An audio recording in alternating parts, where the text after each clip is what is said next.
Welcome to CS food vlog. இன்றைக்கி Sunday special என்னென்னு பார்த்தீங்கன்னா மட்டன் பிரியாணி தான்.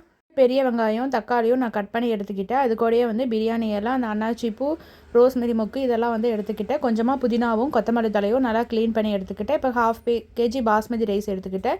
இது நல்லா ஒரு 20 மினிட்ஸ் ஊற வச்சுட்டு அது கூடயே இஞ்சி பூண்டு பேஸ்ட் வந்து நல்லா ஃபைனாக அரைச்சிக்கிட்டு நம்ம வீட்டிலேயே ரெடி பண்ண பிரியாணி மசாலா இருக்கு இல்லையா, அதுதான் நான் எடுத்துக்க போகிறேன். இப்போ வந்து மட்டன் ½ kg எடுத்து சுத்தமாக க்ளீன் பண்ணிக்கோங்க. க்ளீன் பண்ணிவிட்டு அது குக்கரில் வச்சு ஒரு 5 விசில் வர வரைக்கும் நல்லா வேக வச்சு எடுத்துக்கிட்டு இப்போ அடுப்பில் வந்து ஒரு பாத்திரத்தை வச்சு பாத்திரம் நல்லா சூடானதுக்கப்புறமா கொஞ்சமாக வந்து நெய்யும் கடலெண்ணெயும் ஆட் பண்ணிக்கோங்க. எண்ணெய் நல்லா சூடானதுக்கப்புறம் நம்ம எடுத்து வச்சுருக்க பிரியாணி ஸ்பைசஸ் வந்து உள்ளே வந்து ஆட் பண்ணிக்கலாம். இது நல்லா பொரிஞ்சு வரட்டும். நல்லா பொரிஞ்சு வந்த பின்னாடி பெரிய வெங்காயம் கட் பண்ணி வச்சுருக்கோம் இல்லையா, அதை வந்து உள்ளே ஆட் பண்ணிக்கோங்க. ஆட் பண்ணிக்கிட்டு நல்லா வணக்கி விட்டுக்கோங்க. இப்போ வந்து வெங்காயம் வந்து நல்லா வந்து ரோஸ்டடாக வந்து வதங்கி வந்தால் தான் பிரியாணி டேஸ்ட்டாக இருக்கும். பாருங்கள், வெங்காயம் நல்லா வதங்கி வருது. இந்த ஸ்டேஜில் வந்து நம்ம கட் பண்ணி வச்சுருக்க தக்காளி இருக்கு இல்லையா, அதை எடுத்து உள்ளே வந்து ஆட் பண்ணிக்கலாம். தக்காளியும் வெங்காயத்தையும் வந்து நல்லா வதக்கி விட்டுக்கோங்க. நல்லா மேஷ் ஆகணும், அப்போ தான் வந்து டேஸ்ட் நல்லாயிருக்கும். பாருங்கள், தக்காளி வந்து நல்லா வதங்கி வருது. இந்த ஸ்டேஜில் வந்து நம்ம அரைச்சி வச்சுருக்க இஞ்சி பூண்டு பேஸ்ட் இருக்கு இல்லையா, அதையும் வந்து ஆட் பண்ணிக்குவோம்.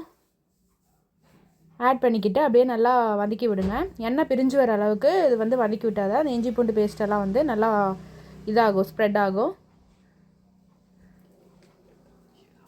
இந்த ஸ்டேஜில் வந்து நம்ம அரைச்சி வச்சுருக்க பிரியாணி மசாலா இருக்கு இல்லையா, அதை உள்ளே ஆட் பண்ணிக்கலாம். அதையும் வந்து நல்லா கிளறி விட்டுக்கோங்க. எல்லா பக்கம் வந்து நல்லா ஸ்ப்ரெட் ஆகிற அளவுக்கு கலக்கி விட்டுக்கோங்க. இப்போ வந்து நம்ம வேக வச்ச மட்டனை வந்து உள்ளே ஆட் பண்ணிக்கிறோம். கூடையே வந்து மட்டனில் வேக வச்ச தண்ணி இருக்கு இல்லையா, அதையும் வந்து உள்ளே ஆட் பண்ணிக்கலாம். ஏன் நம்ம ஃபஸ்ட்டே பிரியாணி மசாலா ஆட் பண்ணுறோன்னா அந்த மட்டனில் வந்து அந்த ஸ்பைசஸ் வந்து நல்லா இறங்கணும். அதுக்காக தான் வந்து நம்ம ஃபஸ்ட்டே வந்து பிரியாணி மசாலா ஆட் பண்ணிக்கிட்டோம்.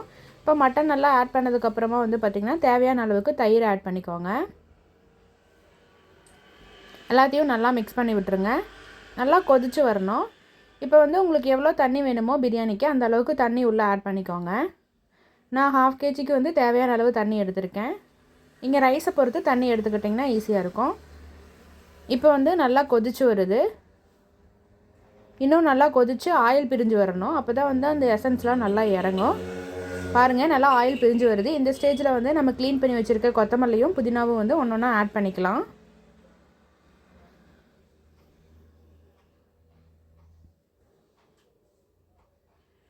நல்லா ஆட் பண்ணிக்கிட்டு அதை அப்படியே லைட்டாக கிளறி விடுங்க. நல்லா கொதித்து வருது. இந்த ஸ்டேஜில் வந்து நம்ம ஊற வச்சுருக்க ரைஸ் இருக்கு இல்லையா, அதையும் எடுத்து உள்ளே ஆட் பண்ணிக்கலாம். நல்லா ரைஸ் ஆட் பண்ணிக்கிட்டு தேவையான அளவு நம்ம வந்து உப்பு ஆட் பண்ணிக்கலாம். நான் வந்து ஃபஸ்ட்டே வந்து மட்டன் வேக வைக்கும்போது உப்பு ஆட் பண்ணதுனால இப்போ வந்து லாஸ்ட்டாக வந்து டேஸ்ட்டு பார்த்துக்கிட்டு நான் உப்பு ஆட் பண்ணியிருக்கிறேன். ஃபைனலாக வந்து பார்த்திங்கன்னா ஒரு ½ லெமன் எடுத்து நல்லா புழிஞ்சு விட்ருங்க. பாருங்கள், இப்போ ஒரு 80% வந்து நல்லா குக் ஆகிடுச்சு.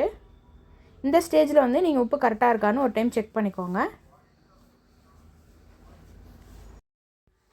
பாருங்கள், ஆல்மோஸ்ட் 80% வந்து நல்லா குக் ஆகிடுச்சு. இந்த ஸ்டேஜில் வந்து நம்ம தம் போட்டுக்கலாம். ஒரு 20 மினிட்ஸ் வந்து தம் போட்டிங்கன்னா நல்லா வெந்து வந்துடும். நான் வந்து அதுக்கு வெயிட் போடுறதுக்காக குக்கரில் கொஞ்சமாக தண்ணி ஊற்றி ஒரு 20 மினிட்ஸ் வச்சுட்டேன். 20 மினிட்ஸ் கழித்து தம் உடச்சி பார்த்திங்கன்னா பிரியாணி ரெடி ஆகிருக்கும். பாருங்கள் எப்படி உதிரி உதிரியாக வந்துருக்குதுன்னு. இது கூட வந்து கொஞ்சமாக ஆனியன் ரைட்டாக வச்சு சாப்பிட்டிங்கன்னா சூப்பராக இருக்கும். இதே மாதிரி நீங்களும் உங்கள் வீட்டில் ட்ரை பண்ணி பாருங்கள். தேங்க்யூ.